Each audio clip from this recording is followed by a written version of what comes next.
बोली गोविंद भगवान की जय। हिरण्यकश्यप को क्रोध आया और प्रहलाद जी से कहने लगे, अरे दुष्ट, तू मेरा बेटा होकर के उस नारायण का, मेरे दुश्मन का नाम लेता है।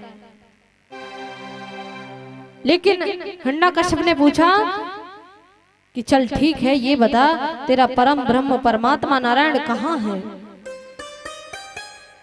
तो आज प्रहलाद जी कहने लगे कि सूर अनेक फिरे कण मांगत, पैपद सूर सस्वाद कहाँ। पुनिताल मजीरा बजावती फिरे, मीरा मतवारी सिचाह कहाँ। किसी राम कथा कितनों ने लिखी, पर तुलसी जैसी मर्याद कहाँ। नर से बसे प्रतिखम मन में, पर काढ़न को प्रहलाद कहाँ। हे पिताजी, तुम पूछते हो परम ब्रह्म परमात्मा कहाँ है, तो परम ब्रह्मा परमात्मा तो अंतर्यामी है। चाहो तो तुम में है, मुझ में है, जीव में है, जड़ में है। जैसे ही जड़ का नाम सुना चेतन में है, तो बोले कि बता तेरा परमात्मा कहाँ है। आज प्रहलाद ने कह दिया कि मेरा परमात्मा इस खम्भे में है। पास में एक खम्मा था, कह दिया कि इस खम्भे में है। लेकिन कहकर के मन में कहने लगे, हे भगवान, मैंने तुम्हारी इतनी भक्ति की, भजन किया, आज मेरा विश्वास है तू इस खम्भे में हो, आज अपनी शक्ति दिखा देना। जैसे ही हिरण्यकश्यप ने सुना कि इस खम्भे में नारायण है, क्रोध के मारे गदा को उठाया और गदा से जोर से खम्भे में प्रहार किया। और जैसे ही खम्भे में प्रहार किया, तभी विराट रूप में मेरे नरसिंह भगवान प्रकट हो गए। बोलिए नरसिंह भगवान की जय। आज शेर की तरह गर्जना हो रही है जोर जोर से। शेर का मुख है, जोर जोर से गर्जना हो रही है।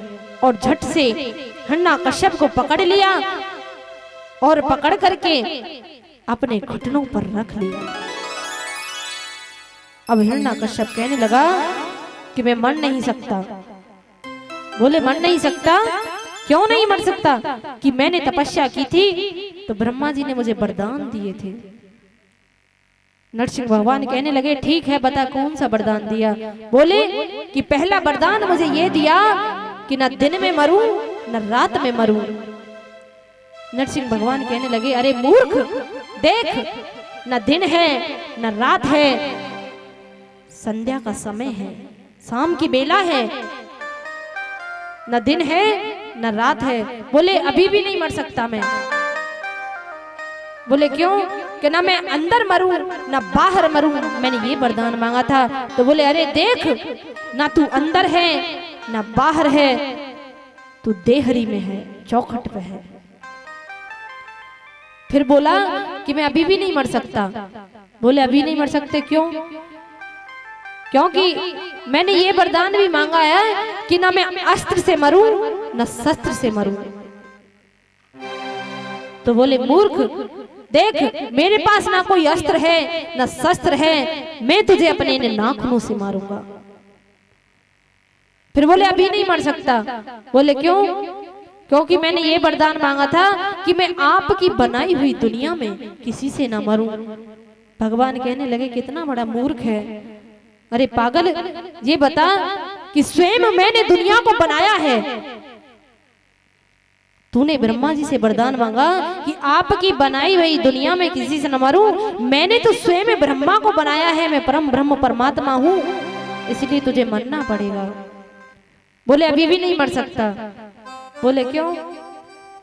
कि इसलिए क्योंकि मैंने एक और वरदान मांगा था, क्या कि मैं आपके बनाए हुए इन 12 महीनों में किसी महीने में न मरूं। तो बोले अभी भी कितना बड़ा मूर्ख है, अरे हमें पता थी, इसीलिए हमने तेरे ही लिए ये 13वां महीना जिसे हम अधिक मास और लौंद कहते हैं, ये तेरे लिए ही मनाया था। 13वां महीना तेरे लिए तुझे मनना पड़ेगा। आज जैसे ही जोर से मेरे प्रभु ने चिंगारना शुरू किया और नाखूनों से उस हिरण्यकश्यप के सीने को फाड़ दिया। इतना क्रोध है कि सब देवता थर थर कांप रहे हैं। आज नरसिंह भगवान जोर जोर से चिंगार रहे हैं, क्योंकि श्रोताओं श्री सुखदेव जी महाराज कहते हैं, हे राजा परीक्षित, भगवान भक्त के लिए अवतार लेते हैं, भक्त को कभी भी कष्ट ना हो। आज नरसिंह भगवान ने प्रहलाद के लिए अवतार धारण किया और सभी देवता कांप रहे, थर थर कांप रहे। अब मनाने कौन जाए? सभी देवता दौड़े दौड़े लक्ष्मी मैया के पास गए, बोले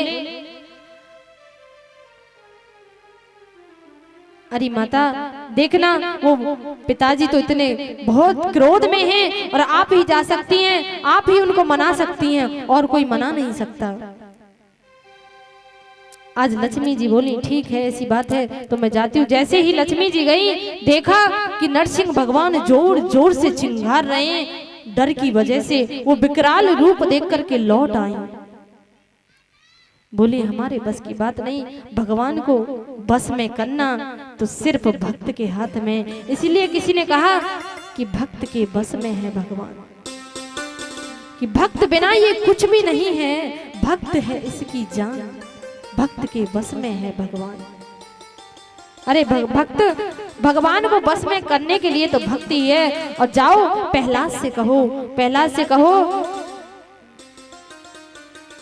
कि शांत हो जाएं। प्रहलाद डरते डरते थर थर कांपते हुए आज हिरण्यकश्यप जी के पास गए, नरसिंह भगवान के पास गए और थर थर कांप रहे हैं।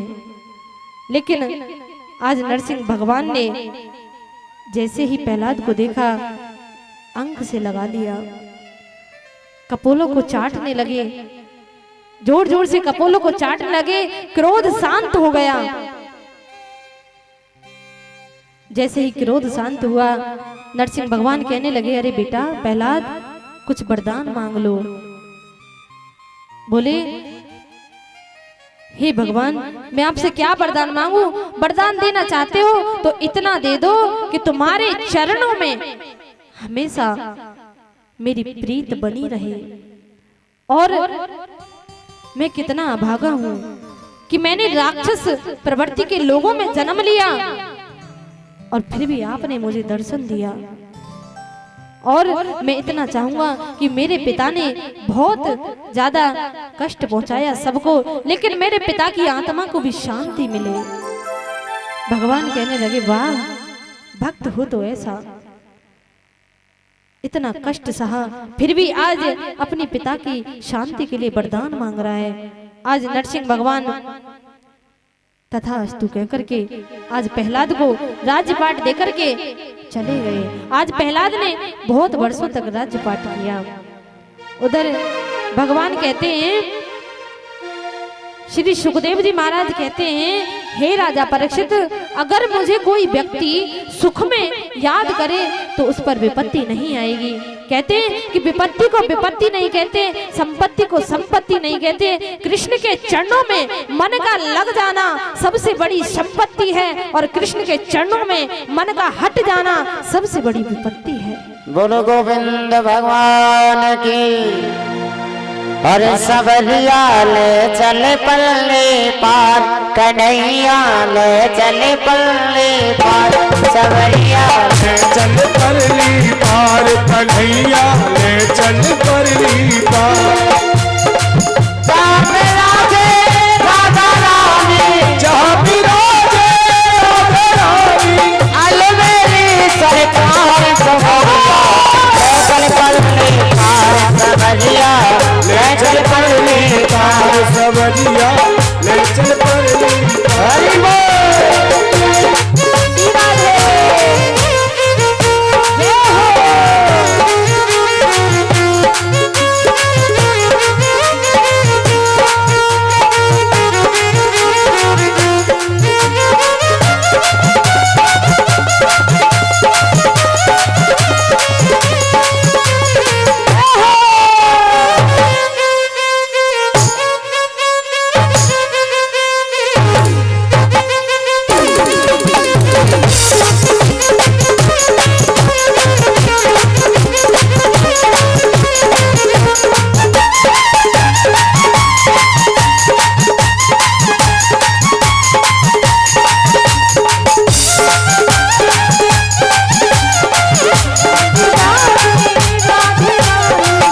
अब दर छोड़ तेरे दर आई, अब दर छोड़ तेरे दर आई, तेरे चरणों में प्रीत लगाई, तेरे चरणों में शीश नवाई। तुम बिन मेरा कौन सहाई, तुम बिन मेरा कौन सहाई, क्यों छोड़ा मझधार कन्हैया, सावरे बैठल चलने पार। बहुत अच्छे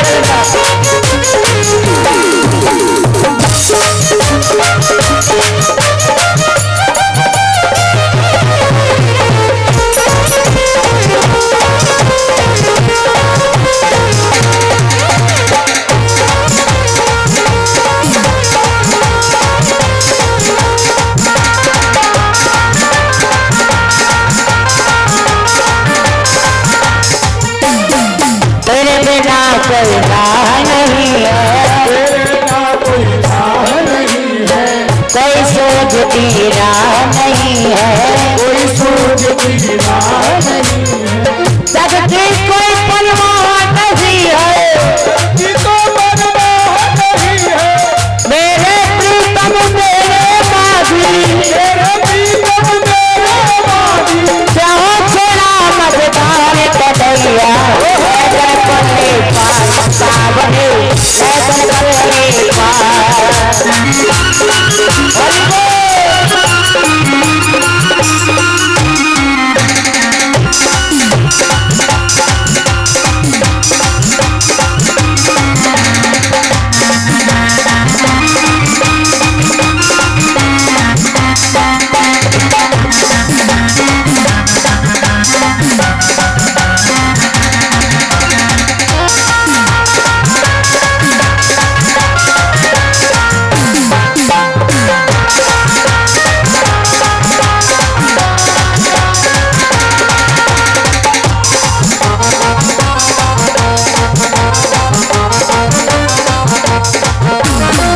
तेरी आस लगा बैठी हूँ, तेरी आस लगा बैठी हूँ, लगा खूब दबा बैठी हूँ, जाने गवा बैठी हूँ, अरे अपना आप लुटा बैठी हूँ, अपना आप लुटा बैठी हूँ।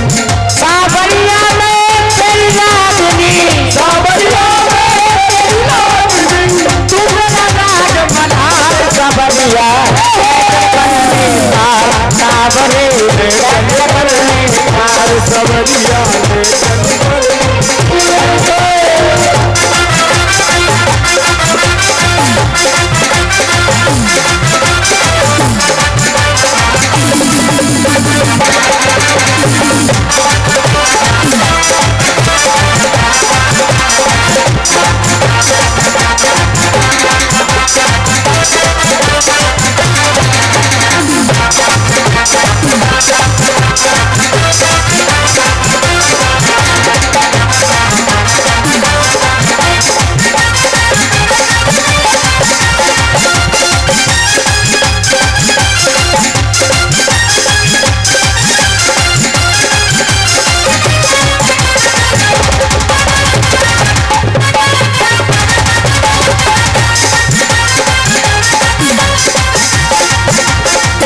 आनंद धन यहाँ बरस रहा है, आनंद धन यहाँ बरस रहा है, पत्ता पत्ता हरस रहा है, पत्ता पत्ता हरस रहा है, पी पी करके हंस रहा है, यूपी पर कोई बरस रहा है, हरी बेचारा तरस रहा है, हरी बेचारा तरस रहा है। बापू अब हर गली में, हर गली में कल को पल्ली पार कन्हैया, पार सावरे चल भरली पार कन्हैया, कन्हैया चले पल्ली पार सावरे ले चले पल्ली पार।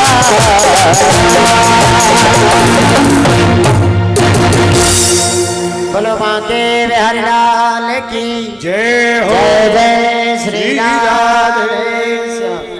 श्री सुखदेव जी महाराज कहते हैं, हे राजा परीक्षित, अगर मनुष्य हमें सुख में याद करे तो उसे दुख नहीं हो सकता, क्योंकि कि दुख में सुमिरन सब करे, सुख में करे न कोई।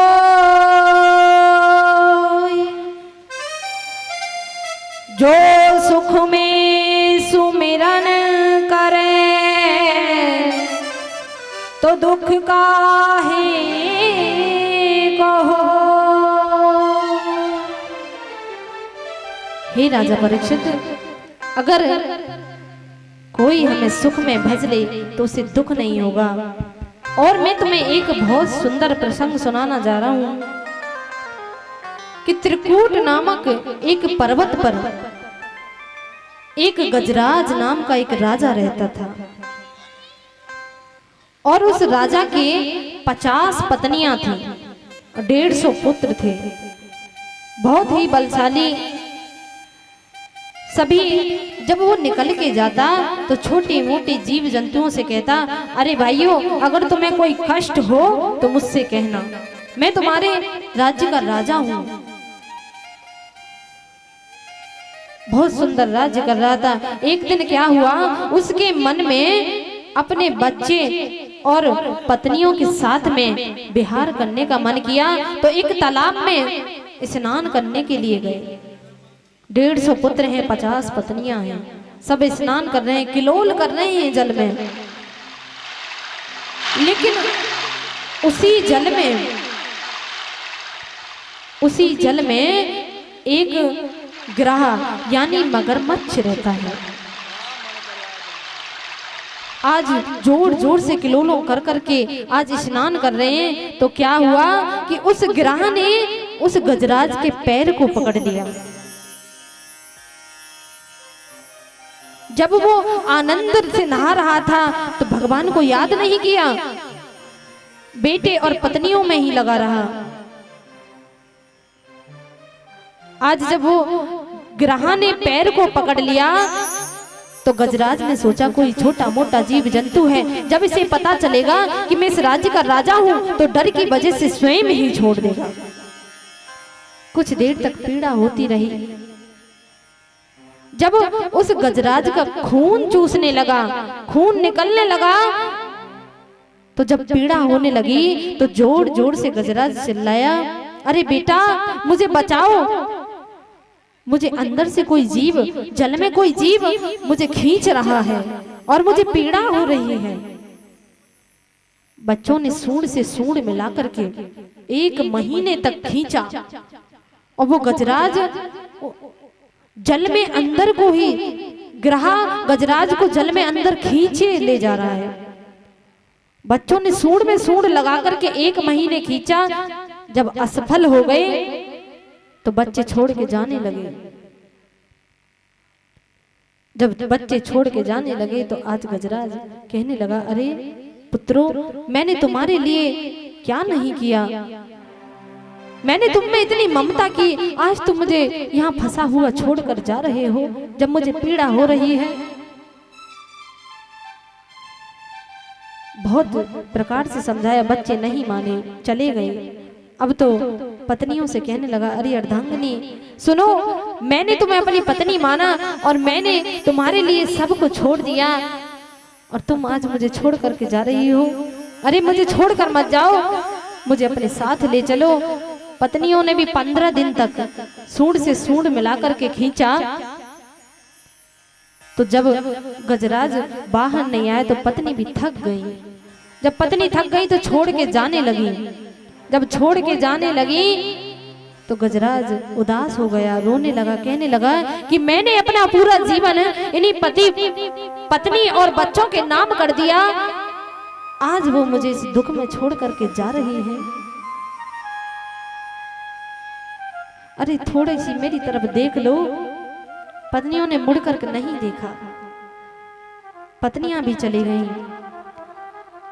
देखिए श्रोताओ, श्री सुखदेव जी महाराज कहते हैं, हे राजा परीक्षित, ये संसार असार है, यहाँ कोई किसी का नहीं है। कश्य माता, कश्य पिता, कश्य भार्या सहोदरा, कोई किसी की माता नहीं है, कोई किसी का पिता नहीं है, और कोई किसी की पत्नी नहीं है, और सहोदरा कोई किसी का भाई नहीं है। और ये रिश्ते कब तक हैं? जब तक तन में प्राण है। प्राण निकलने के बाद में कोई किसी को याद नहीं करता। और ये रिश्ते धर्म तक सीमित हैं, लेकिन जब तुम परम धर्म में प्रवेश कर जाओगे तो ये रिश्ते भी खत्म हैं, कोई किसी का नहीं है। एक सेठ थे, परिवार से बहुत प्रेम करते, बहुत प्रेम करते, बच्चों से प्रेम करते, पत्नी से प्रेम करते। एक दिन उनके गांव में एक संत आए, संत के पास बैठे थे, संत से ज्ञान ले रहे थे। तो संत ने कहा, बेटा कोई किसी का नहीं है, ये सत्य है, समझ लो, क्योंकि अकेले आए हो, अकेले ही जाओगे। ये नहीं कहा कि परिवार को छोड़ दो, अरे प्रेम करो सबसे, ममता किसी में मत करो। कहते हैं कि प्रेम ममता बांधती है और प्रेम छुड़ाता है। ममता मत करो, प्रेम करो, प्रेम, और कोई किसी का नहीं है। तो वो सेठ कहने लगा, महाराज ऐसी बात नहीं है बिल्कुल भी। बोले, क्यों भैया बता कैसे? क्या ऐसे कि मेरी पत्नी और मेरे बच्चा तो मुझसे बहुत प्रेम करें। तो बोले, अच्छा ठीक है, तुमसे प्रेम करें तो तुम एक काम करना, घर जाकर के अपनी सांस को रोक लेना 10 मिनट, और 10 मिनट तक मरने का नाटक करना, तुम्हें पता चल जाएगी कौन कितना प्रेम करता है। आज वो सेठ घर को गया और जाकर के उसके घर में 2 खंबे थे, दोनों खंबे पास में थे। तो एक खंबे में पैर लगा करके, पैर को अटका करके लेट गया, सांस को खींच लिया, और पत्नी को पता चला कि पति मर गए। जोर जोर से रोने लगी, बेटा भी रोने लगा। जब जोर जोर से चिल्लाने लगी तो सेठ पर उनका रोना हुआ देखा नहीं गया, और तुरंत आंख खोलकर जग गया। फिर दोबारा उस संत के पास गया, कहने लगा, देखो महाराज, आप जो बात कह रहे थे वो झूठ है, मैं जो तुमने कहा मैंने वो करके देखा। मेरी पत्नी तो इतनी रो रही थी, मेरे साथ जाने को तैयार थी। तो बोले, बेटा यही तुम्हारी आंखों पर पट्टी बंधी है, इस पट्टी को खोलो, दोबारा जाना और दोबारा एक बार कोशिश और करो। फिर सेठ जी दोबारा गए, दोबारा जाकर के उस खंबे में पैर लगाया, फिर लेट गए सांस खींच करके। अब एक बार मरे तो पत्नी जब तो रोने लगी, अब दोबारा मरे तो थोड़ी बहुत तो रोए और चुप हो जाए। बोली, अब एक बार पहले मर गए, कहीं ऐसा ना हो ज्यादा रोई तो जिंदे है जाएंगे। अब तो कम रोने लगी, और जो खम्भे में पैर फंसा था तो बेटे ने कहा, मैया अब पिता को दाह संस्कार के लिए ले जा रहे हैं, तो एक काम करूं, क्यों ना मिस्त्री को बुला के इन खम्भों को तोड़वा के पिताजी का पैर निकलवा लूं। तो माँ ने क्या जवाब दिया, अरे पागल, मिस्त्री को बुला करके लाएगा, पैसे लेगा, खम्भे टूटेंगे, उसके पैसे लगेंगे, क्यों ना पिताजी के पैर को ही काट दो। जैसे ही सेठ जी ने सुना, सबको छोड़ करके आज उन्हीं संतों के पास चले गए। कहने लगे, महाराज मुझे क्षमा कर दो, मैंने आपकी बात का विश्वास नहीं किया, लेकिन आप सत्य कहते हो, कोई किसी का नहीं है। मैंने 4 मिनट 5 मिनट नाटक क्या किया, मेरी पत्नी कहने लगी पैर को काट दो। उसी दिन से सबको त्याग दिया, भजन करने लगे। आज गजराज दुखी है, कोई उसकी सुन नहीं रहा है। और जब वो गिरा, गजराज को चल में खींच करके ले गया, तिल भर सूंड बची थी, तभी उसने परम ब्रह्म परमात्मा का नाम लिया। किसी का नाम नहीं लिया कि भगवान राम आइए, भगवान कृष्ण आइए, केवल नारायण का नाम लिया। अब उधर मैया लक्ष्मी कह रही हैं कि मेरा नाम नहीं लिया तो मैं नहीं जाऊंगी बचाने। अरे एक बार कह देते धन की राशि मेरी रक्षा करो तो मैं चली भी जाती। भोले बाबा कहने लगे, मैं भी नहीं जाऊंगा। अरे एक बार ये कह देते कि ओ भोला भंडारी मेरी रक्षा करो तो भी मैं चला जाता, बाबा कह देता तो भी मैं चला जाता, लेकिन मेरे परम ब्रह्म परमात्मा मेरे गोविंद ने देखा कि जो कभी किसी का नाम नहीं लेता वो मेरा ही नाम लेता है। आज परम ब्रह्म परमात्मा बोले मेरा भक्त मुझे पुकार रहा है और डूब रहा है, मुझे जल्दी चलना चाहिए। जैसे ही गरुड़ को कहा, अरे गरुड़ जल्दी चलो, मेरा परम ब्रह्म परमात्मा आज गरुड़ से कह रहा है कि गरुड़ जल्दी चलो, मेरा भक्त डूब रहा है और मुझे पुकार रहा है। लेकिन गरुड़ के मन में अभिमान आ गया। अब भगवान कहने लगे कि सबसे पहले ये ग्रह रूपी अभिमान जो गरुड़ के मन में बैठा हुआ है इसे तोड़ना चाहिए। क्या अभिमान आया कि परम ब्रह्म परमात्मा नारायण को मैं ही उड़ाता हूं। बोले हाँ भगवान चलेंगे, थोड़ी देर रुक जाओ। भगवान कहने लगे इसको अभिमान हो गया है। भगवान ने कहा कि ठीक है, मैं कण की उंगली रखता हूं। और जैसे ही कण की उंगली रखी, बोले अब उड़ो। अब तो गरुड़ जी कहने लगे भगवान क्यों मजाक करते हो, जब तुम पूरे बैठ जाते, जब उड़ा कर ले जाता हूं तो ये कण की उंगली क्या चीज है। जैसे ही कण की उंगली को रखा, गरुड़ आज पसीने पसीने हो गया, क्योंकि परम ब्रह्म परमात्मा से ही सब बने हैं, उन्हीं की कृपा से सब चलते हैं। आज गरुड़ पसीने पसीने हो गया और उसे पछतावा हुआ, माफी मांगने लगा और तुरंत भगवान गरुड़ पर बैठ करके आज गजराज को बचाने के लिए चल दिए। जैसे ही गजराज ने देखा कि मेरे परम ब्रह्म परमात्मा आ रहे हैं, तो एक सूंड से एक पुष्प को तोड़ा और पुष्प को वहीं से अर्पित कर दिया। और भगवान ने उस ग्रह से गजराज को बचा लिया। बोलिए गोविंद भगवान की जय। किसी ने पूछा कि हमारी ये समझ में नहीं आया कि भगवान ने गजराज को तारा या ग्रह को तारा। तो भगवान कहने लगे कि मैंने सबसे पहले मुक्ति ग्रह को दी। क्यों?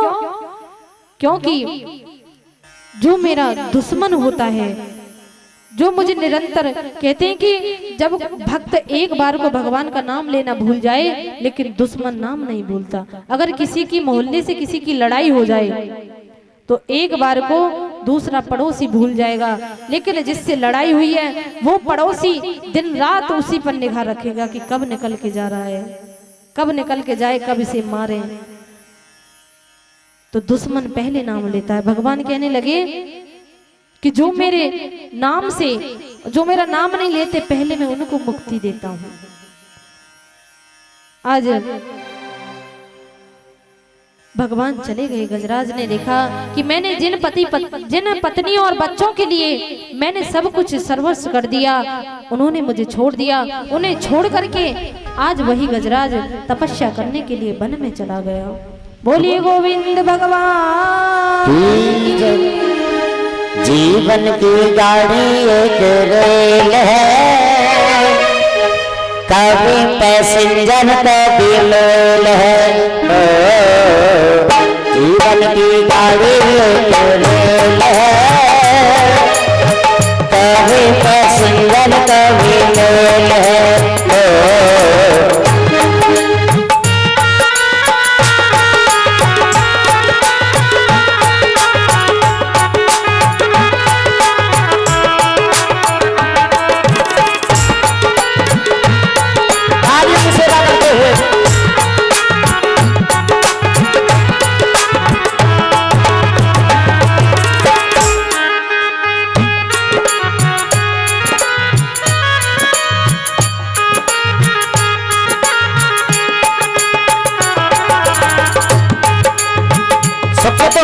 पटरी पे दौड़ लगाती है, आगे मंजिल को बढ़ती जाती है। सुख दुख की पटरी पे दौड़ लगाती है, आगे मंजिल को बढ़ती जाती है। सुख दुख की पटरी पर दौड़ लगाती है, आगे मंजिल तो बढ़ती जाती है। जब तक सांसों का इसमें खेल है, जब तक सांसों का इसमें खेल है, कभी पैसेंजर कभी मेल है। ओ जीवन की गाड़ी एक रेल है, कभी पैसेंजर कभी मेल है। ओ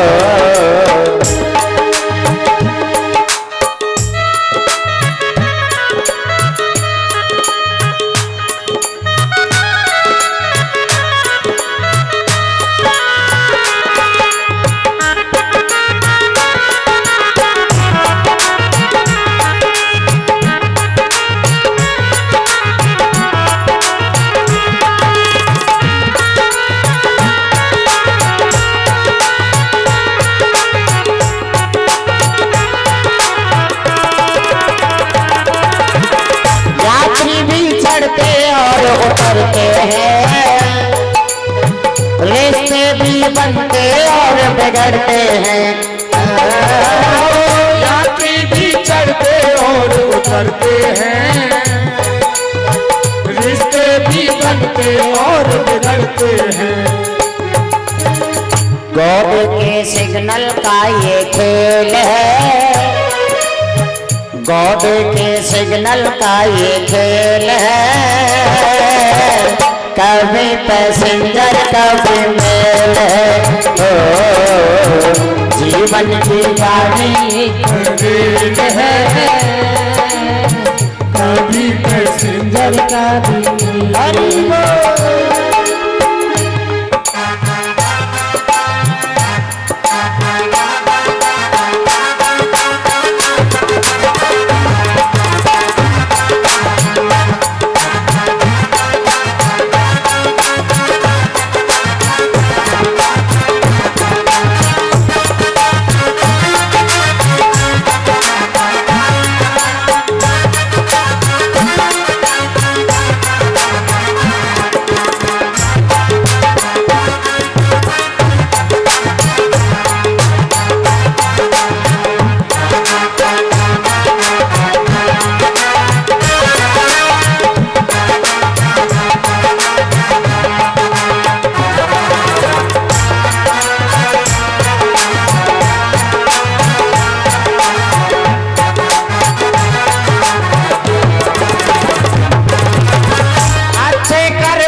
टिकट कटा लेना,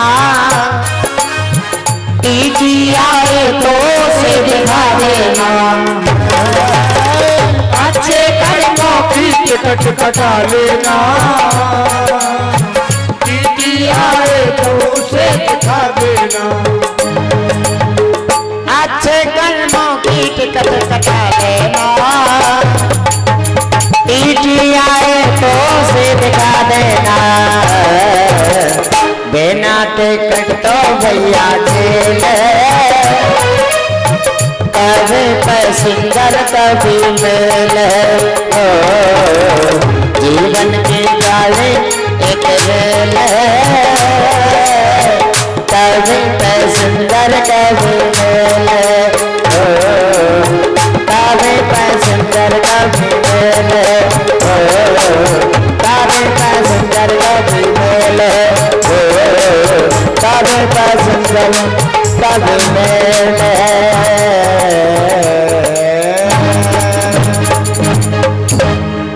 बोलो गोविंद भगवान की जय जय। श्री राधे श्याम। श्री सुखदेव जी महाराज कहते हैं, हे राजा परीक्षित, प्रभु के चरणों में जो चढ़ जाए उसका कभी भूल करके भी अपमान नहीं करना चाहिए, पैरों में नहीं गिरना चाहिए। क्योंकि एक बार दुर्वासा जी एक बार भगवान के धाम को गए और भगवान ने अपनी प्रसादी माला दुर्वासा जी को दे दी, और वही माला दुर्वासा जी ने इंद्र को दे दी, और इंद्र ने वही माला अपने जो हाथी था उस हाथी को दे दी और हाथी ने वो माला अपने पैरों के नीचे डाल दी। इसीलिए इंद्र को ब्रह्म हत्या का श्राप लगा। और जब दैत्य लोग सम्राट बन गए, फिर देवताओं का लक्ष्य करके प्रभु ने समुद्र मंथन किया। जय श्री राधे। हाँ साहब, ये 200 रुपए लाल सिंह प्रजापत, 21 रुपए गंगाराम प्रजापत और 20 रुपए राखी निधि व नातनी मुन्नीलाल प्रजापत, 10 रुपए गोविंद व वंश सनौप ललित प्रजापत और ये 50 रुपए अमरनाथ चौहान निवासी चंडौर, ये हमारे भागवत में दान करते हैं, हम इनके आभारी हैं। जय श्री कृष्ण, जय श्री कृष्ण। बोलिए गोविंद भगवान की जय।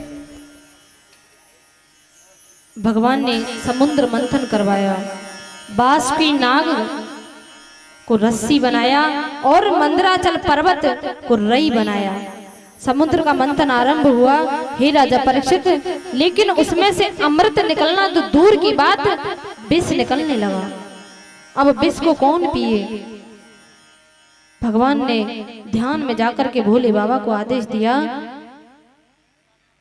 कि हे भोले बाबा, आप तो विष को पीने वाले हैं, इस विष को कंठ में धारण कीजिए। तभी उस विष को मेरे भोले बाबा ने कंठ में धारण किया। उसी दिन से मेरे भोले बाबा का नाम नीलकंठ महादेव हो गया। बोलिए नीलकंठ महादेव की जय। और उसके बाद कामधेनु नाम की गाय निकली और वो गाय देवताओं ने ऋषियों को दान कर दी। और उसके बाद चंद्रमा निकला, कई प्रकार के रतन निकले और उसके बाद लक्ष्मी जी निकली जो विष्णु भगवान को दे दी। और उसके बाद में एक अमृत का कलश निकला जिसे लेकर के चले गए और उस अमृत के कलश के पीछे मेरे भगवान ने मोहिनी का रूप धारण किया। देखिए श्रोताओं, श्री सुखदेव जी महाराज कहते हैं, हे राजा परीक्षित, प्रहलाद के एक पौत्र थे जिनका नाम है बलि, राजा बलि, जिन्होंने स्वर्ग पर चढ़ाई की और त्रिलोकी के सम्राट बन गए। अब तो उनके गुरु हैं शुक्राचार्य।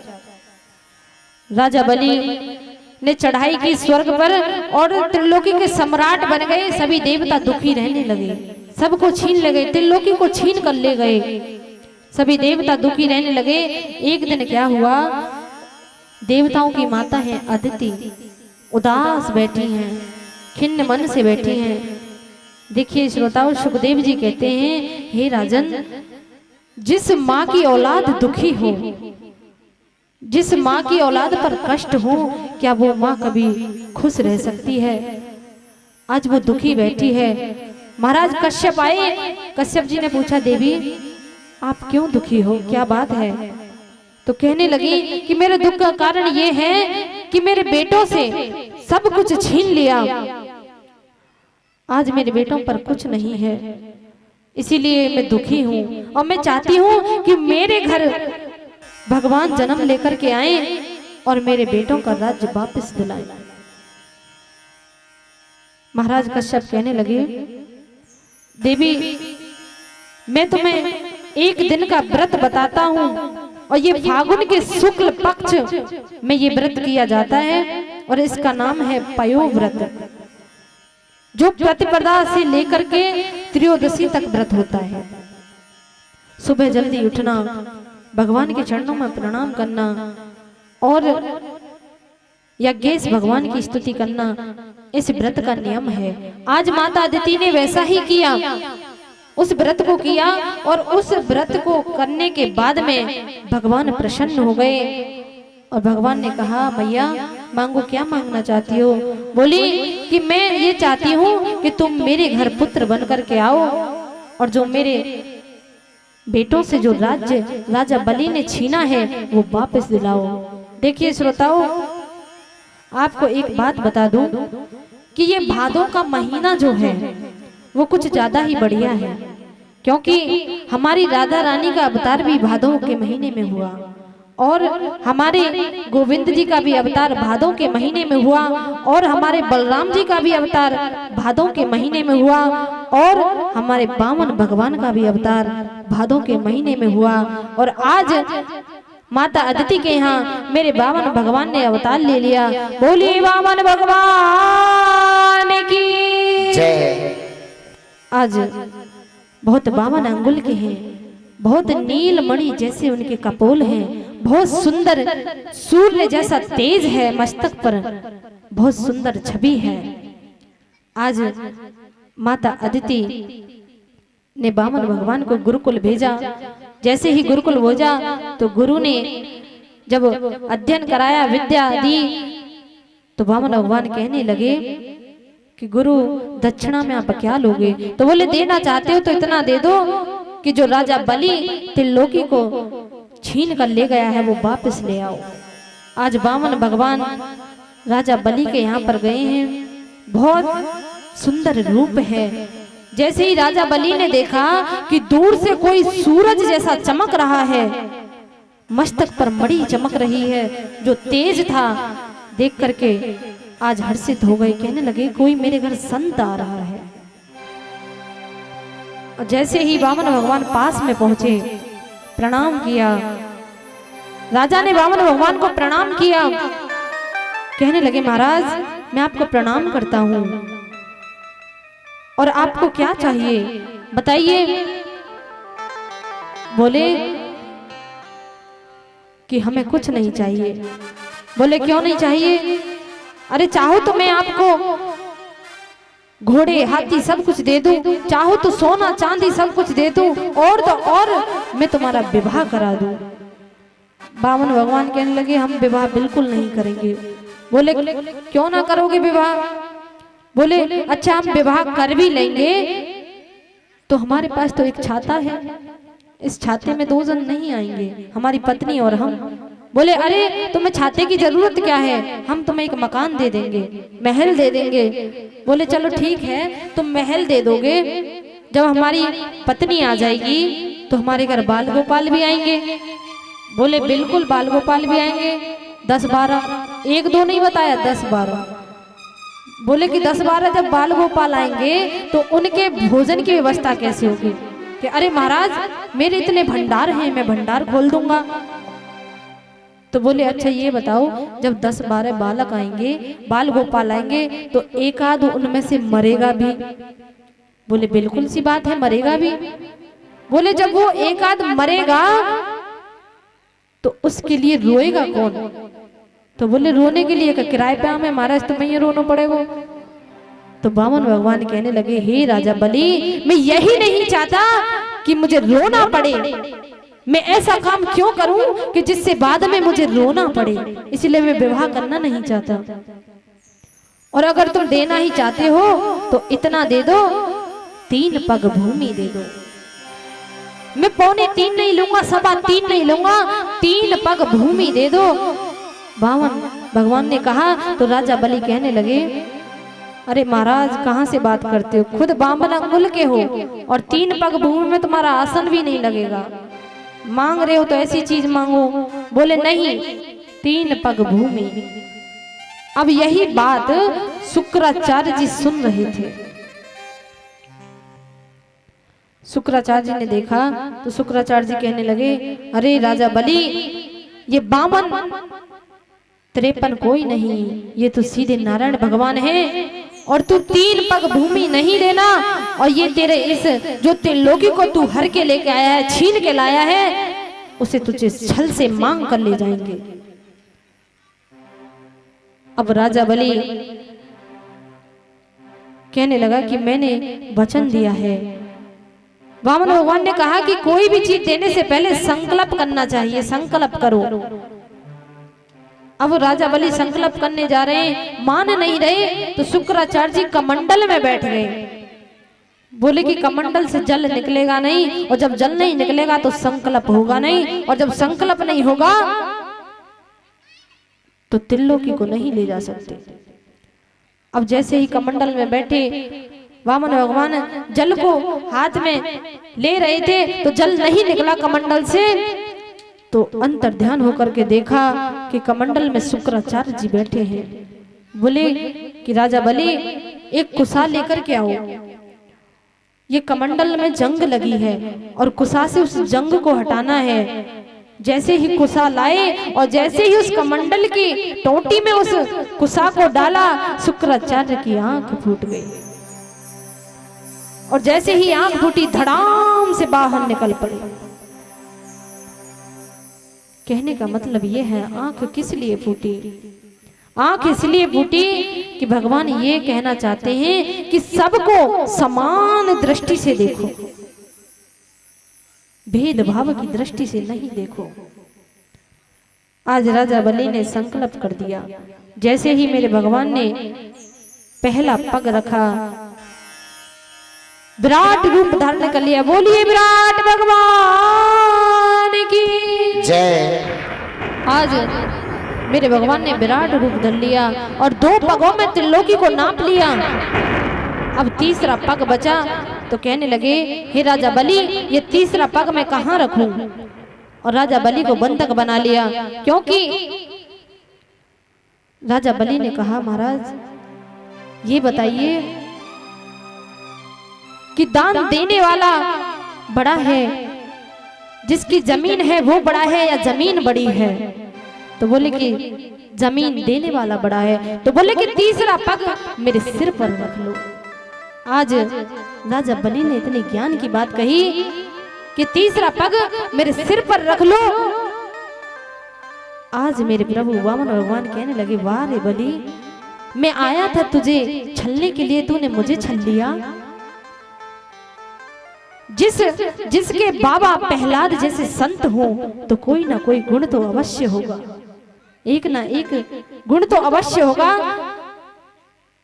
आज राजा बलि की सराहना करने लगे, कहने लगे, राजा बलि मैं तुझे छलने आया था, लेकिन तूने इतनी चालाकी से मुझे छल लिया।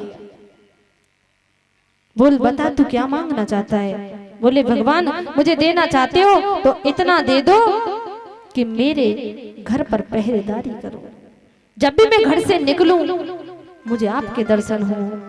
भगवान कहने लगे, वाह रे वाह बलि, तूने आज मुझे अपने बस में कर लिया। आज भी भगवान कहते हैं कि आज भी नित्य प्रतिदिन भगवान बलि के दरवाजे पर रहते हैं और बलि नित्य प्रतिदिन दर्शन करता है। इसीलिए कहा गया है, भक्त चाहे तो भगवान को कैसे भी नचा सकता है, भगवान को नचाने की सामर्थ्य भक्त में है। आज भगवान इतना कहकर के चले गए, उधर बलि राज्य करने लगा। बोलिए गोविंद भगवान की जय।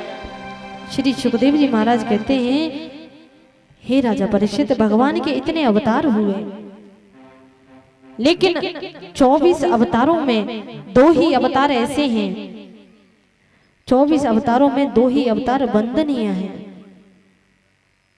जो मानव के चरित्र से जुड़े हुए हैं। बोले कौन कौन से? कि राम कृष्ण 2 एक हैं, अंतर नहीं निवेश, इनके नयन गंभीर हैं, इनके चपल विशेष। श्री सुखदेव जी कहते हैं, हे राजा परीक्षित, राघवेंद्र सरकार के नेत्रों में गंभीरता है और मेरे गोविंद के नेत्रों में चपलता है। इन दोनों में इतना ही अंतर है। और अब मैं तुम्हें बहुत सुंदर कथा सुनाने जा रहा हूँ, सूर्य वंश की कथा। राजा परीक्षित कहने लगे, महाराज मुझे राम कथा सुननी है। बोले कि जिस वंश में भगवान ने अवतार लिया उस वंश को सूर्य वंश कहते हैं। ब्रह्मा के पुत्र मरीचि हैं, मरीचि के हैं कश्यप और कश्यप के पुत्र हैं सूर्य। सूर्य का नाम है विवस्वान और विवस्वान के पुत्र हैं वैवस्वत मनु और वैवस्वत महाराज के पुत्र हुए सुदुम्न। जो शिवजी के आश्रम में गलती से जाने से स्त्री बन गए थे।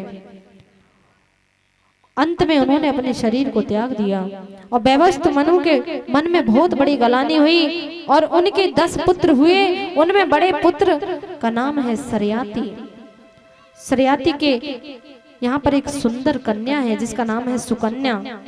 जब राजा सरयाती उस कन्या को लेकर के वन में गए तो क्या देखा कि एक ऋषि तपस्या में बैठे हैं और उनके शरीर पर दीमक लगी है, बस केवल नेत्रों के गड्ढे दिखाई दे रहे हैं। तो उस सुकन्या ने कौतूहलवश होकर के उन नेत्रों में लकड़ी चुबा दी और नेत्रों से खून बहने लगा।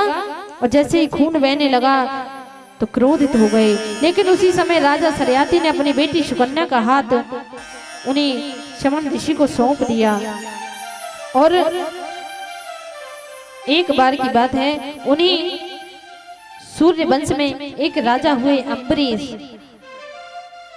जो एकादशी का व्रत करते थे।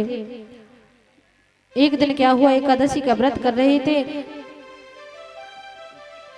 तो अगले दिन सुबह बोले कि जल पी लूं, लेकिन दुर्वासा ऋषि वहां निमंत्रण पर बुलाए थे। और जैसे ही जल पी लिया, दुर्वासा ऋषि ने देखा, क्रोध आ गया और उन्हें मारने के लिए डोले। तभी भगवान ने देखा कि मेरा भक्त अम्बरीश, उसके पीछे दुर्वासा जी दौड़ रहे मारने के लिए। तभी क्रोध से एक कृत्या नाम की राक्षसनी को उत्पन्न किया और वो कृत्या नाम की राक्षसनी भगवान को मारने के लिए दौड़ रही है। दुर्वासा ऋषि को मारने के लिए जब दौड़ रही है तो दौड़े दौड़े वो दुर्वासा ऋषि ब्रह्मलोक में गए, ब्रह्मा जी के पास गए, क्षमा मांगने लगे। ब्रह्मा जी ने मना कर दिया, कह दिया कि भगवान तो उसी की बात मानेंगे, केवल भक्त की। तुमने एक भक्त को सताया है, इसलिए जाओ उस भक्त के पास ही जाओ। आज दुर्वासा जी अम्बरीश के पास आए और माफी मांगने लगे, कहने लगे मुझे माफ कर दो। तभी अम्बरीश ने गली से लगा लिया, कहने लगे महाराज गलती मेरी है कि मैंने तुम्हें निमंत्रण दिया और तुम्हारे ना आने से पहले मैंने आचमन कर लिया। और उन्हीं सूर्य वंश में एक राजा और हुए जिनका नाम है राजा दशरथ। राजा दशरथ के 3 रानियां हैं, कौशल्या, सुमित्रा और केकई, लेकिन पुत्र नहीं है। एक दिन राजा दशरथ के मन में गलानी हुई।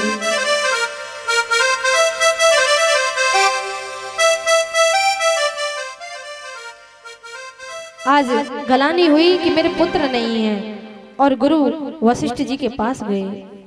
गुरु वशिष्ठ जी ने, श्री सुखदेव जी महाराज कहते हैं, हे राजा परीक्षित, मैं आपको ये श्री राम कथा, राम का चरित्र थोड़ा सूक्ष्म रूप में सुनाऊंगा, क्योंकि ये राम कथा सूक्ष्म रूप में ही सुनाई है।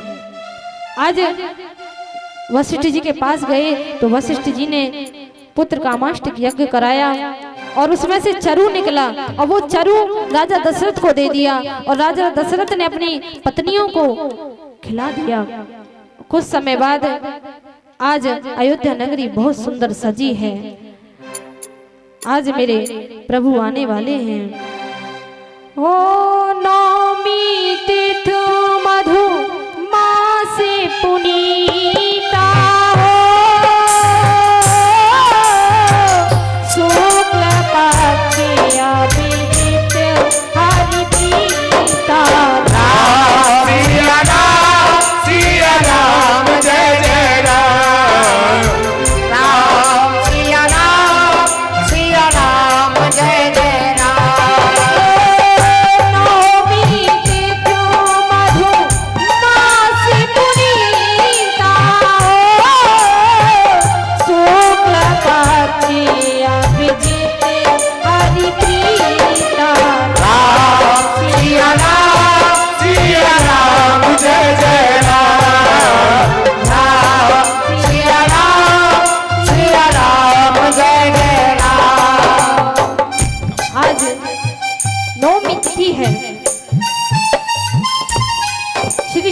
महाराज कहते हैं, हे राजा परीक्षित, नौमी तिथि है, चैत मास के शुक्ल पक्ष की नौमी है और अभिजित मुहूर्त है। और ठीक 12 बजे, दिन के 12 बजे मेरे राघवेंद्र सरकार ने जन्म ले लिया।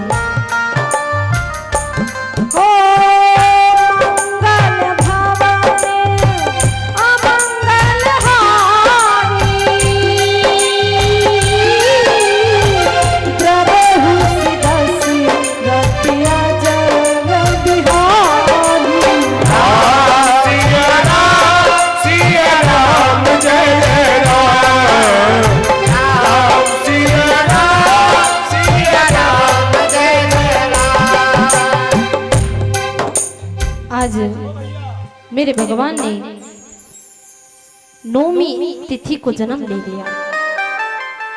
चैत मास की शुक्ल पक्ष की नौमी तिथि है। बहुत सुंदर रूप है, लेकिन सूर्य वंश में जन्म लिया तो सूर्य और चंद्रमा में आपस में झगड़ा हो रहा है। सूर्य कह रहे हैं कि मैं जल्दी से नहीं ढलने वाला, क्योंकि मेरे वंश में भगवान राम ने जन्म लिया है, मैं जी भर के देखूंगा। उधर चंद्रमा कहता है अरे जल्दी से ढल जा, मुझे भी दर्शन करने हैं। दोनों में झगड़ा हो रहा है। तभी मेरे भगवान ने कहा अरे चंद्रमा चिंता मत कर, मैं भले सूर्य वंश में हुआ हूँ, लेकिन मेरे नाम के पीछे तेरा नाम जरूर लगेगा। बोलिए रामचंद्र भगवान की जय। आज कौशल्या मैया कहने लगी, आज सबसे पहले मैया कौशल्या ने दर्शन किए, तभी कहते हैं कौशल्या हितकारी।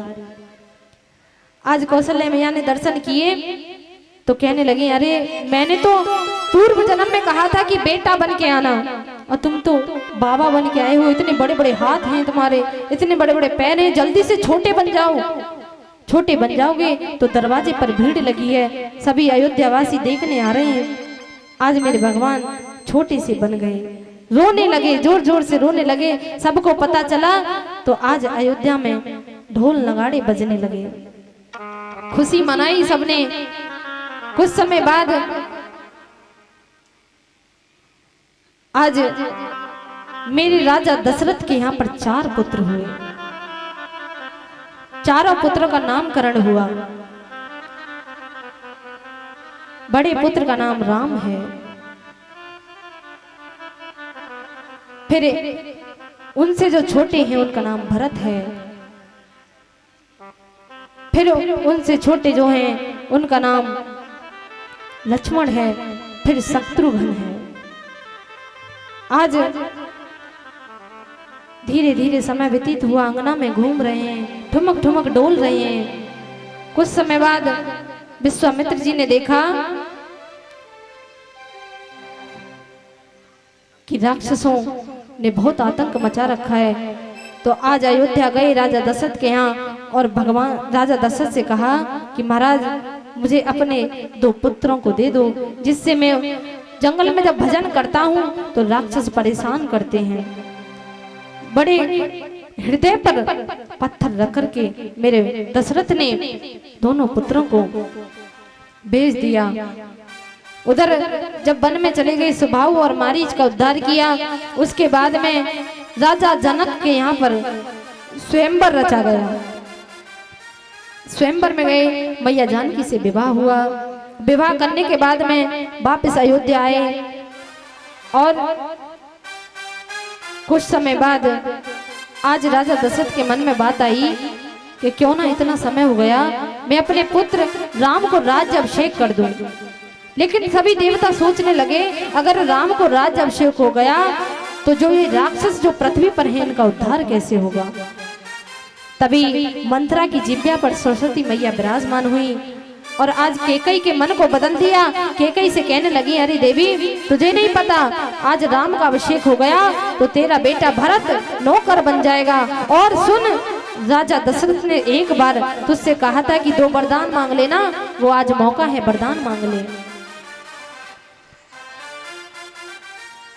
अब केकई के मन में बात आ गई।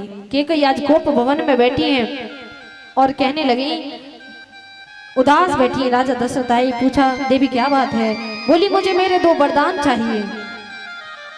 पहले वरदान में तो ये दे दो कि भरत को राज्य अभिषेक कर दो, और दूसरे वरदान में राम को 14 वर्ष के लिए वनवास दे दो। जैसे ही राजा दशरथ ने सुना, धड़ाम से पछाड़ खा गए।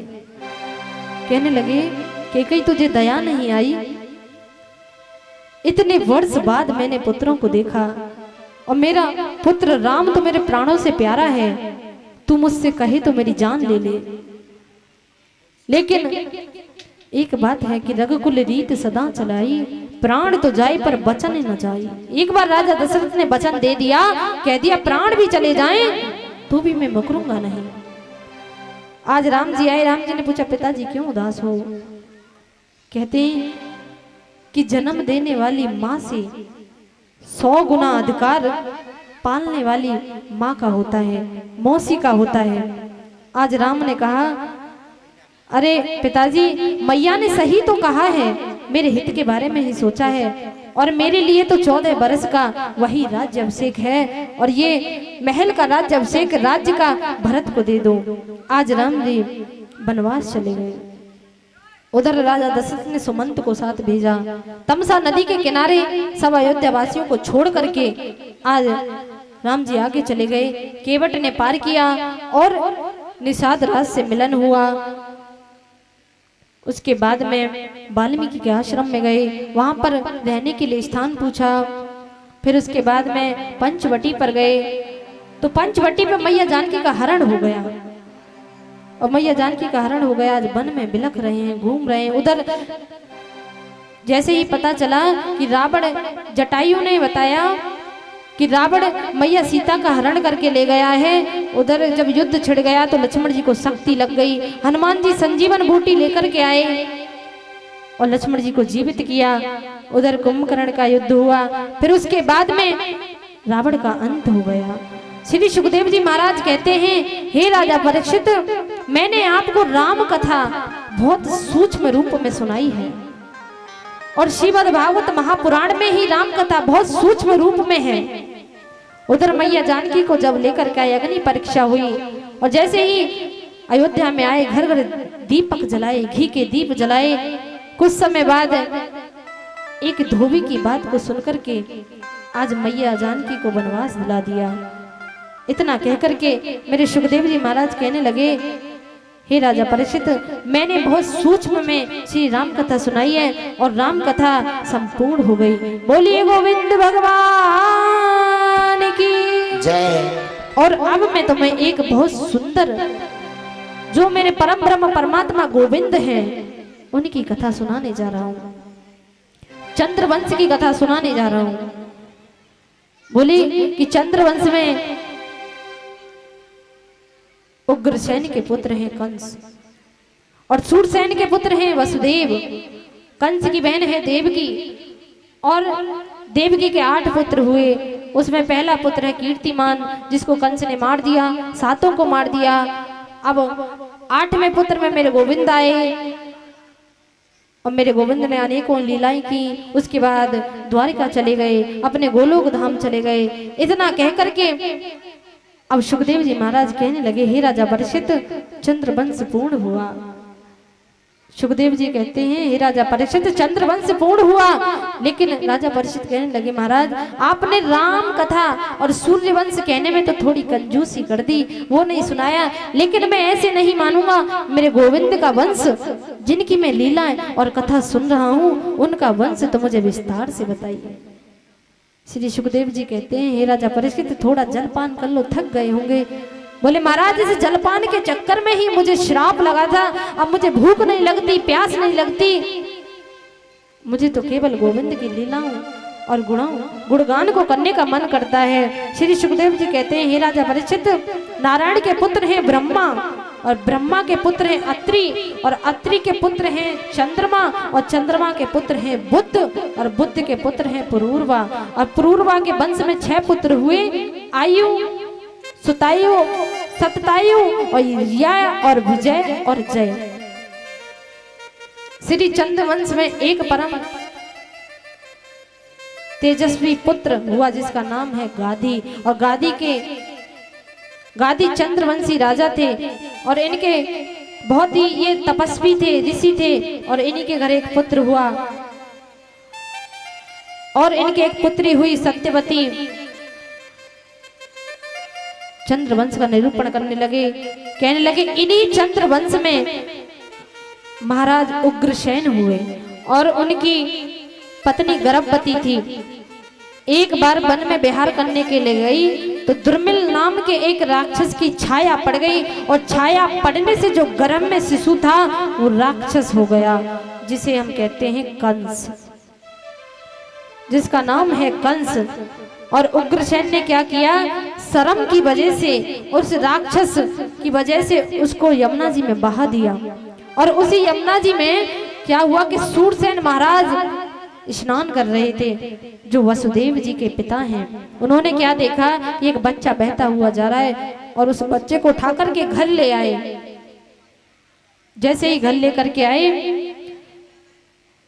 तो जब कुछ समय बाद बड़ा हुआ कंस, तो पता चला कि उग्रसेन ने मुझे यमुना जी में बहा दिया। तो मथुरा जाकर के उग्रसेन को कारागार में डाल दिया।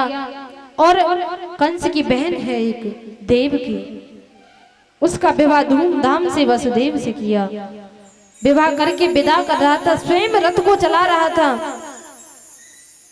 विदा करके खुशी खुशी विदा कर रहा था। तभी आकाशवाणी हुई, अरे कंस, जिस बहन को तू विदा कर रहा है उसी का 8वां पुत्र तेरा काल होगा। एक बार को तो मन में कंस के विचार आया ऐसा नहीं हो सकता, लेकिन फिर मन में विचार आया कहीं ऐसा ना हो कि 8वां पुत्र मेरा काल हो।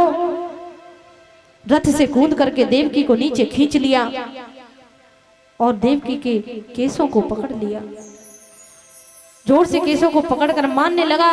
तभी वसुदेव जी आगे आ गए। और ये पति का धर्म है, अगर पति पर विपत्ति, पत्नी पर अगर कोई विपत्ति आती है तो पति को उसका सामना करना चाहिए। वसुदेव जी ने कहा कि भाई साहब, जब भी देवकी के कोई भी पुत्र होगा मैं तुम्हें वो पुत्र ला करके दूंगा, अब इसे छोड़ दो। कंस ने कहा एक ही शर्त पर छोड़ूंगा कि मेरे यहाँ कारागार में रहना पड़ेगा। बोले ठीक है। आज देवकी और वसुदेव रो रहे हैं, कारागार में है। देवकी का पहला पुत्र हुआ कीर्तिमान, उसे लेकर के वसुदेव आज कंस के पास गए।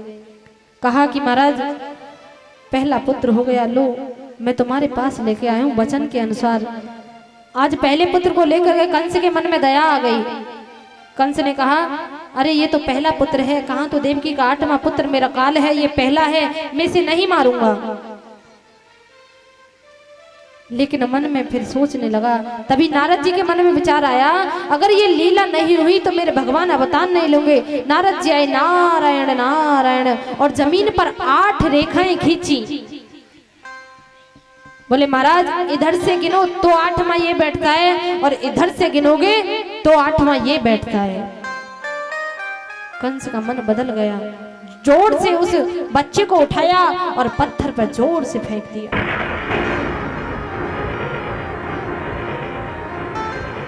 ऐसे करके देवकी के 6 पुत्र मार दिए। 7वां पुत्र हुआ। 7वें पुत्र के अवतार में स्वयं लक्ष्मण जी शेषनाग स्वयं आए। उनको योग माया के बल से रोहिणी के गर्भ में कर दिया। अब मेरे पुत्र, अब मेरे गोविंद का आने का समय है। देवकी के 8वें पुत्र का आने का समय है। देवकी के 8वें पुत्र के रूप में मेरे गोविंद प्रकट हो गए। बोलिए गोविंद भगवान की जय। आज मेरे गोविंद भगवान प्रकट हो गए, लेकिन आज देवकी हाथ में लेकर के रो रही है, कह रही है कि मेरा एक पुत्र बचा है, इसको भी कंस मार देगा। तभी मेरे भगवान ने कहा कि मैया मुझे गोकुल पहुंचा दो। गोकुल में नंद बाबा तो बेड़ी खुल गई। कहते हैं कि जब भगवान से मिलन होता है तो बंधन छूट जाते हैं, और जब माया से मिलन होता है तो बंधन बंध जाते हैं। आज बंधन खुल गए और वसुदेव जी मेरे गोविंद को आज गोकुल के लिए ले जा रहे हैं। यमुना मैया जोर से आ रही हैं, यमुना मैया जोर से आ रही हैं यमुना मैया चाहती है कि मैं अपने पति परमेश्वर के दर्शन करूं। आज वसुदेव जी की दाढ़ी तक आ गई दर्शन करने के लिए, और यमुना मैया ने जैसे ही चरण को छुआ, मेरे गोविंद ने कहा, अरे देवी जगह दे दो, पिताजी डूब जाएंगे। आज यमुना मैया चरण छूते ही लौट गई। उधर मेरे गोविंद भगवान को वसुदेव जी गोकुल में लेकर पहुंच गए। सब सोए हुए हैं। यशोदा मैया गहरी नींद में सो रही है और नंद बाबा के यहाँ जैसे ही पहुंचे, नंद बाबा सो रहे हैं, सब गहरी नींद में सो रहे हैं। उन गोविंद को, मेरे गोपाल को, तो वहीं पर यशोदा मैया के पास सुला करके आ गए और वहां से कन्या को लेकर के आज वसुदेव जी वापस मथुरा आ गए। और जैसे ही मथुरा आए तो फिर से वो बेड़ियां बंद गई,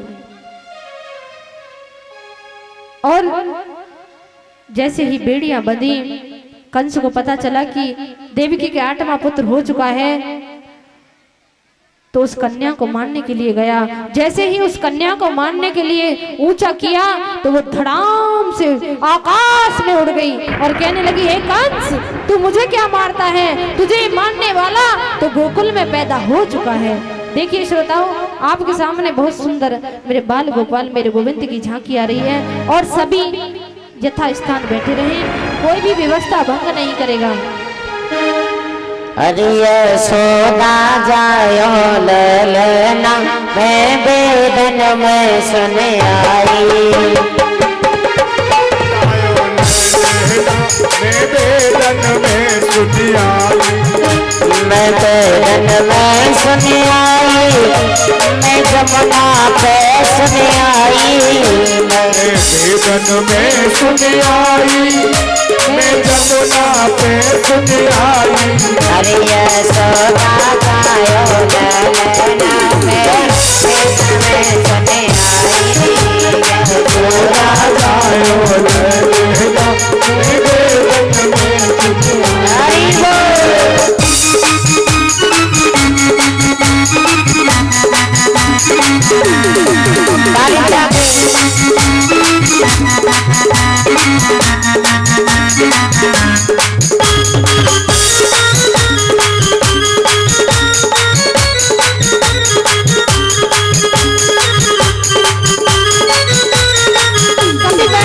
मथुरा में अन जन्म लिया है। सभी बैठ जाइए, सबको दर्शन मिलेंगे। सभी अपने अपने स्थान पर बैठ जाइए और बारी बारी से पूजन करने के लिए आए, और जिसको नृत्य करना है वो नृत्य करें, लेकिन व्यवस्था भंग ना करें। ये बच्चा पार्टी को बैठा लो नीचे। नाचवे की नाई ना है। नृत्य करें बारी बारी से। पहले गोविंद के दर्शन तो करो, व्यवस्था बनाओ, बैठे रहो शांति से।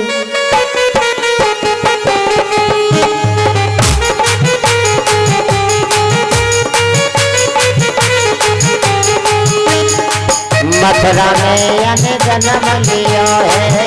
मथुरा में अन जन्म लियो है। मथुरा में अन जन्म लियो है। मथुरा में अन जन्म लियो है। गोकुल में झूले पलना, मैं वेदन में सुन आई।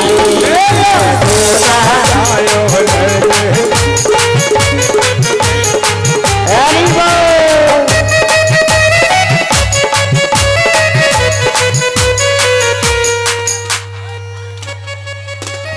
बेटा गुब्बारे ने भाई मत भोरो रे।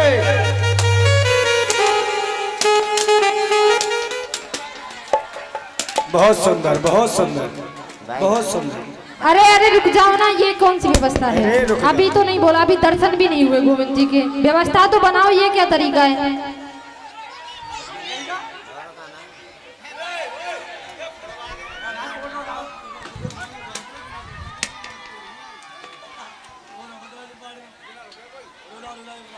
भैया व्यवस्था बनाओ, और नहीं फिर यहीं पे एक काम करो, कथा को विराम देते हैं। हले हले हले हले राधे श्री राधे।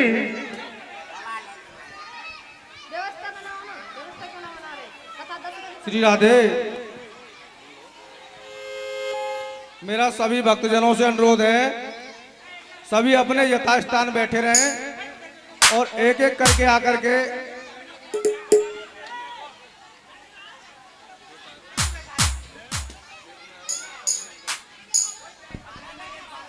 हमारे गांव में ऊँट आएगा ये कसम नहीं। सभी भक्त एक एक करके आए और लाला के दर्शन करें,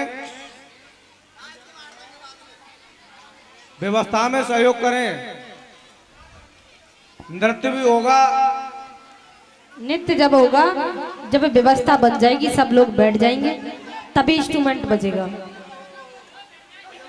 पहले दर्शन पूजन तब नृत्य।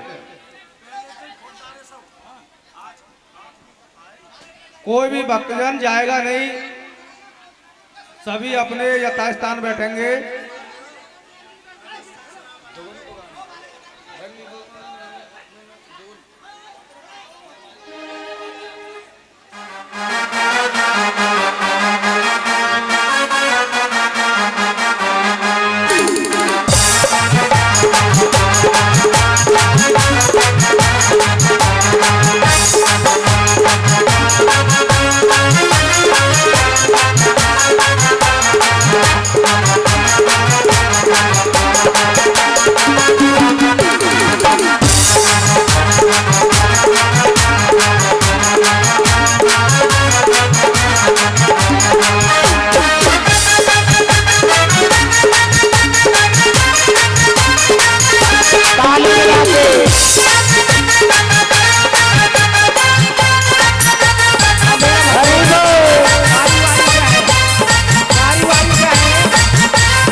काहे को जको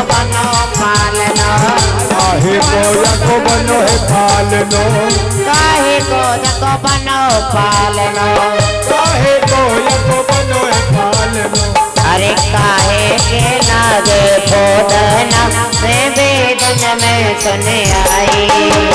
सोदा जायो नैना में वेदन में। हरि बोल।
चंदन को यको बनो पालनो, चंदन को यको बनो पालनो। हाँ चंदन को यको बनो पालनो, चंदन को यको बनो पालनो। रेशम के लागे खोदना, मैं वेदन में सुन आई।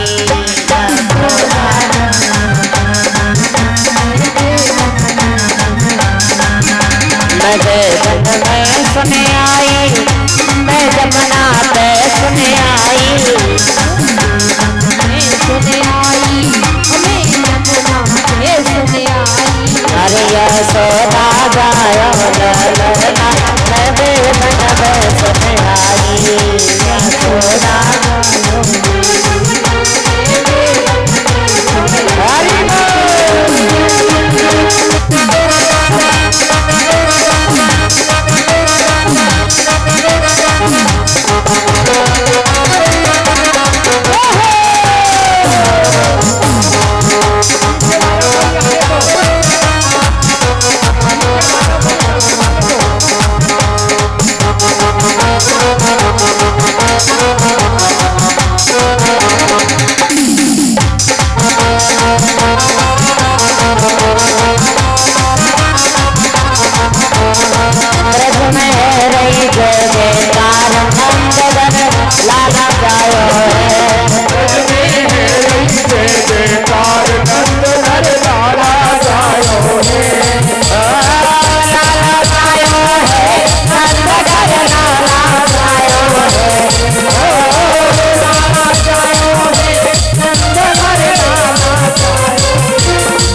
ब्रज में रही जय जयकार नंद घर लाला जायो है ब्रज में रही जय जयकार नंद घर लाला जायो है।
नंद यशोदा मैया नंद यशोदा मैया 80 साल की आयु में सुख ऐसा जायो है 80 साल की आयु में सुख हो जायो ब्रज में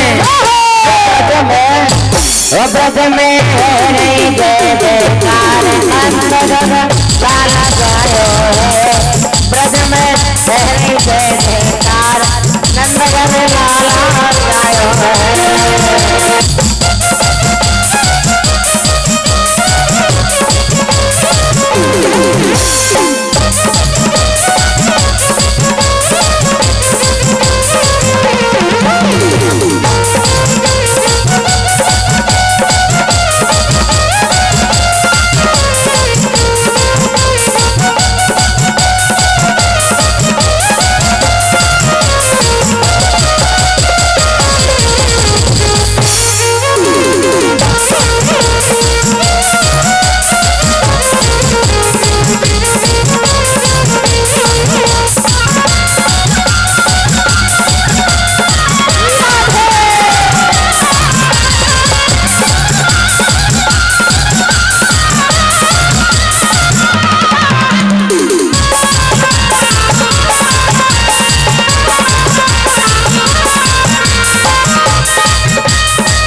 ग्वाल बाल सब हिल मिल गावे बाल सब हिल मिल गावे ग्वाल बाल सब हिल मिल गावे बाल बाल सब हिल मिल गावे 80 साल की आयु में गंदे हो जायो है ब्रज में ब्रज में हरि जय जयकार नंद घर लाला जायो है ब्रज में रही जय जयकार नंद घर लाला जायो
बांके बिहारी लाल की,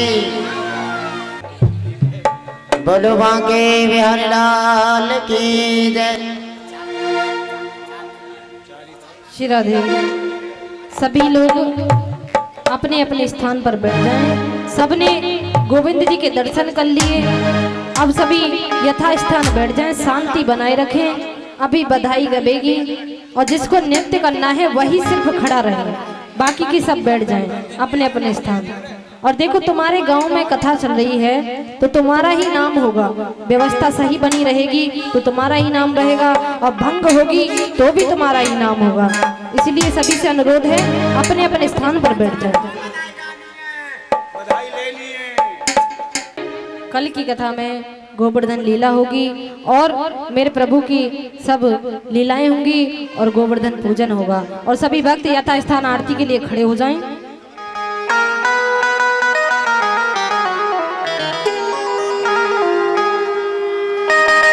और 100-100 रुपए की हम कलाकारों की सबकी एक बार जोरदार तालियों से वृंदावन बिहारी लाल की जय। मंडल अध्यक्ष अनुराग ठाकुर भगवान। हाँ ठीक है ठीक है ठीक है। और कौन नगद है साहब है। हाँ बधाई गाएंगे घबरा मत। और नंद जी के अंगना में बज रही आज बधाई, नंद जी के अंगना में बज रही आज बधाई, बधाई लो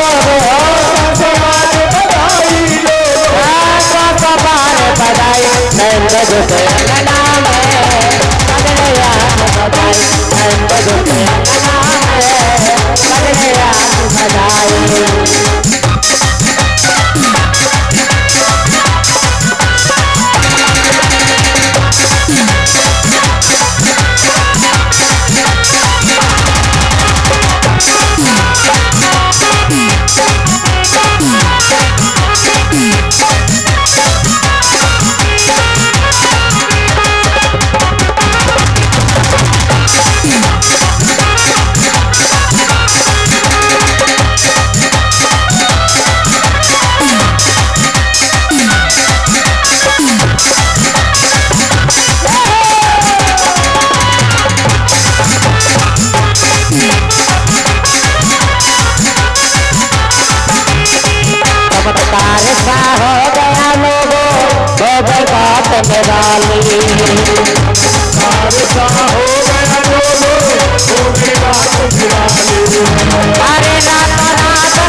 बोलेंगे हैप्पी बर्थडे टू यू, बोलेंगे happy birthday to you, happy birthday to you, happy birthday to you, happy birthday to you.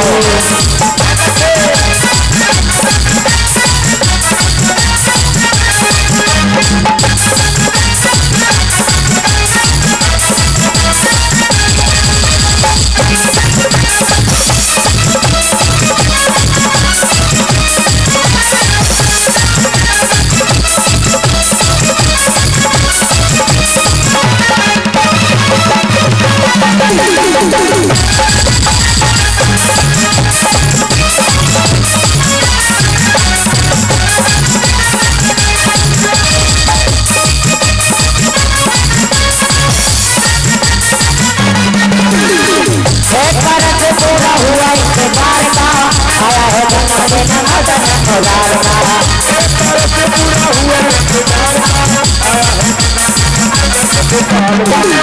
बरस पूरा हुआ इंतजार का, आया है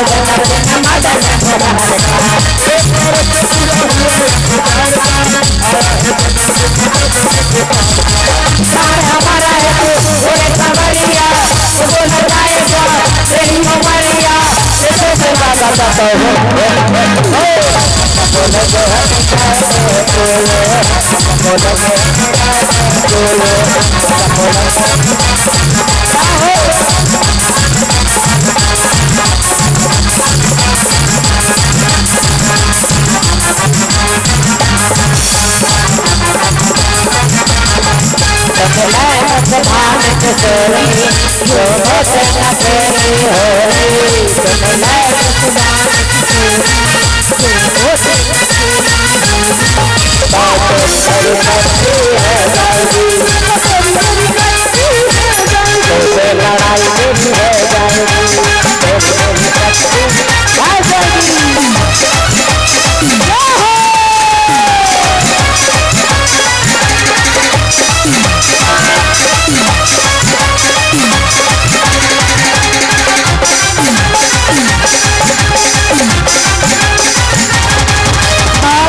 सभी व्यक्ति आरती के लिए यथास्थान खड़े हो जाएं। स्टैंड अप फ्रॉम धरती।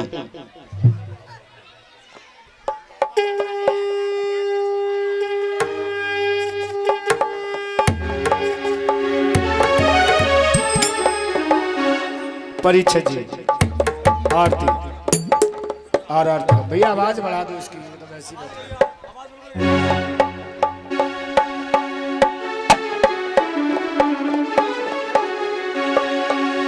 और आरती बाल कृष्ण की कीजय, आरती बाल कृष्ण की कीजय, अपनो जन्म सफल कर लीजय, अपना जन्म सफल कर लीजय।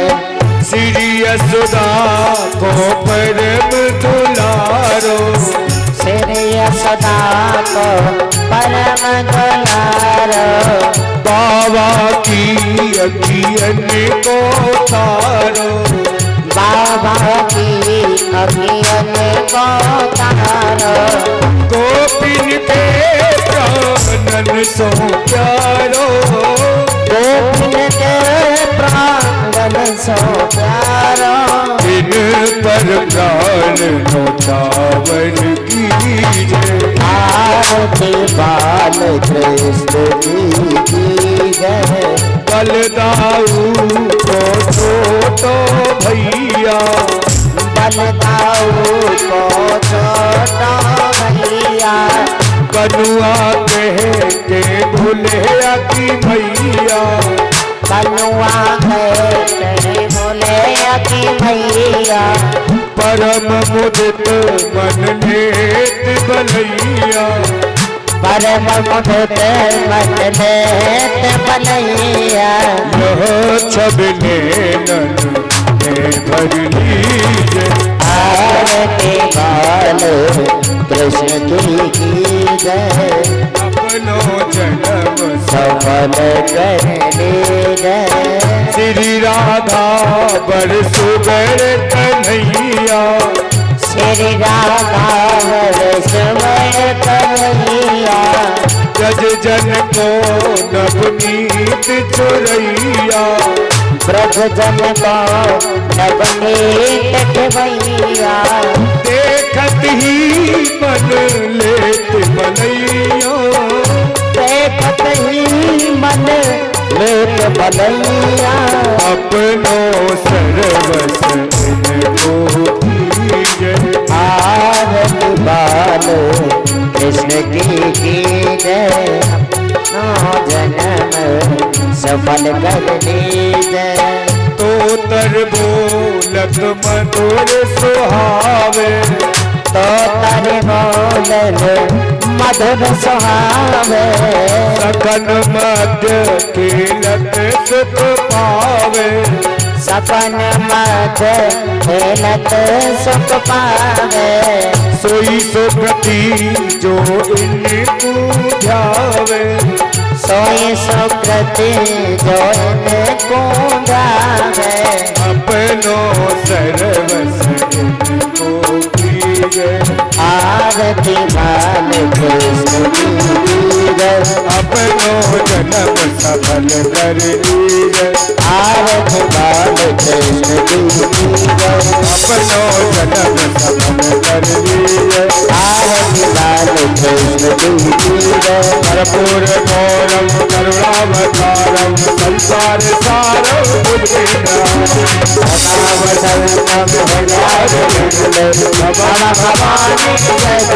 त्वमेव माता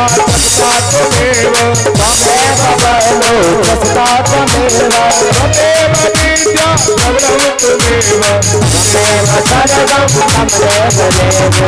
त्वमेव सर्वं त्वमेव देव आरती बाल कृष्ण की जय आरती बाल